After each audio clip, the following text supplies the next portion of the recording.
A manchete é: Pedro Cardoso, conhecido pela primorosa performance como Agostinho Carrara, revela seu segundo turno dos sonhos. O segundo turno dos meus sonhos seria entre você e um representante do PT.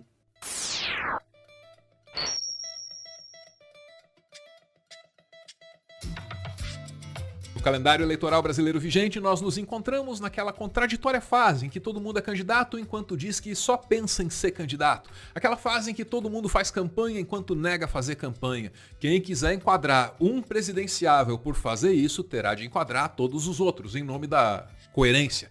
É nesse contexto que Ciro Gomes se estabeleceu nessa distinta plataforma de vídeos com o Ciro Games. Pouco depois de anunciar o João Santana como seu marqueteiro, diga-se. O que é o Ciro Games? Bora lá. É o Ciro Gomes com a família dele jogando videogame e falando sobre o Brasil. Dá uma olhada. Na semana passada nós jogamos aqui o Horizon Chase Turbo, não é? Que também é brasileiro, e eu quero fazer isso. Mostrar que nós temos um mercado de mais de 2 bilhões de dólares, quase tudo importado, quando se a gente der uma forcinha, o Brasil passa a ser um protagonista global. Isso também é oportunidade de empreender, de trabalho, de emprego para muita gente. Lembrando que a gente já viu aqui que o mundo dos games, não é, dá mais grana do que cinema e música juntos. Começou, Gael, vai lá. Não é ele, vai lá, você tem que ir lá naquele lugar. Todas essas lives rendem cortes numa tentativa de explorar ao máximo o potencial da plataforma. E é aqui que a gente chega ao centro da questão. Olha lá, ó. Pedro Cardoso, o segundo turno dos sonhos seria entre Ciro e o PT. Ok, tem 1 minutinho e pouco, acho que dá pra ver tudo, né? Bora lá. Uma boa hora do PT aprender a ser oposição de novo. O segundo turno dos meus sonhos seria entre você e um representante do PT. Porque isso seria, na minha opinião, um convite ao PT discutir o Brasil objetivamente e compreender-se como um agente da construção, mesmo que não ganhe. Você não pode querer só ser colaborativo quando você ganha. Isso não é democrático.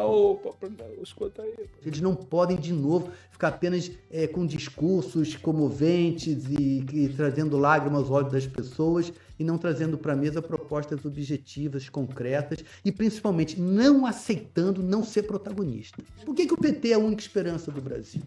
Esse apelo ao debate, o militante médio do PT tem que exigir da sua cúpula, dos seus líderes. A gente precisa esclarecer, Pedro, que o que está acontecendo no Brasil é uma crise fundadora, estrutural, massiva, mortal para as nossas pretensões. Se a gente não iluminar essa discussão, não apropriá-la na cabeça do nosso povo, qualquer um que se eleger sem fazer isso, vai afundar o Brasil numa crise mortal. É verdade que isso que você acabou de ver foi produzido dentro do contexto da campanha do Ciro Gomes. Aí você poderia se perguntar, puxa vida, será que então o Pedro Cardoso está dizendo o que ele realmente pensa ou é só um momento aí de campanha eleitoral, etc e tal? Olha, seria difícil de achar qualquer razão para duvidar do Pedro Cardoso aí na fala dele, da autenticidade dele, né? Apesar de estar na live do Ciro Gomes, ele não parece ter ensaiado com ninguém o que ele ia dizer, não. É que em dado momento, ele, que é meio lá que um ateu militante, diz uma coisa que pode colocar qualquer candidato assim numa saia justa diante dessa nação cristã. O que fazer para sairmos do que estamos para acolá onde nós imaginamos que precisamos ir ou que estamos fadados aí? Mais uma vez eu não vou responder, porque são perguntas de complexidade que eu sinceramente não me sinto autorizado e capaz de responder, mas eu tenho intuições. Não acreditar em Deus seria uma ótima coisa nesse momento. Realmente não precisava ter colocado Deus na conversa, né? É o caso aí do santo nome em vão. Se fosse combinado, se essa coisa aí fosse combinada, tipo a pegadinha do malandro, ou sei lá, o teste de fidelidade, se fosse combinado, uma coisa dessas jamais teria acontecido. Mas na real, o Ciro até consegue sair dessa. Olha lá.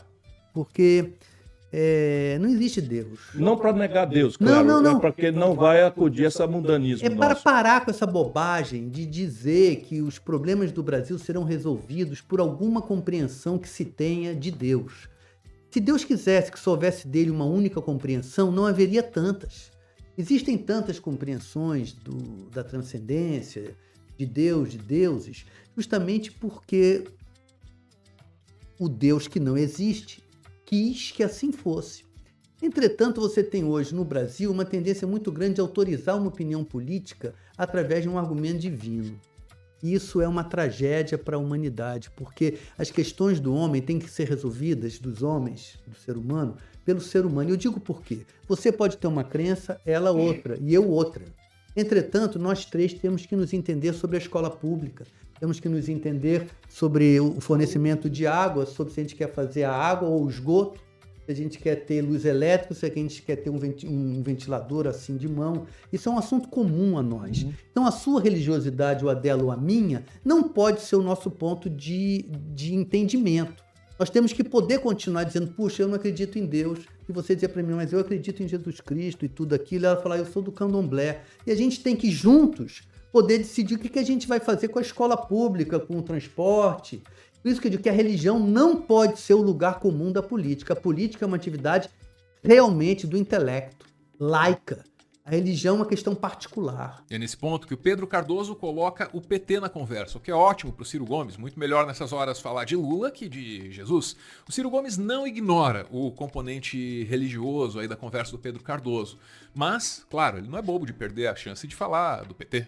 O povo brasileiro é muito cheio de fé. Então isso foi capturado. Isso foi capturado também porque o projeto político do PT não realizou-se, né? Ele se prometeu uma grandeza que ele não cumpriu. E acho que ele devolveu as pessoas para um ceticismo em relação à política e, portanto, nos braços dos desonestos da fé. Então, não acreditar em Deus para enfrentar as questões do Brasil, eu acho que é um bom começo. Eu entendo perfeitamente, acho que nós achamos uma boa linha de raciocínio para pedir um método comum à discussão política brasileira, porque é uma certa Babel.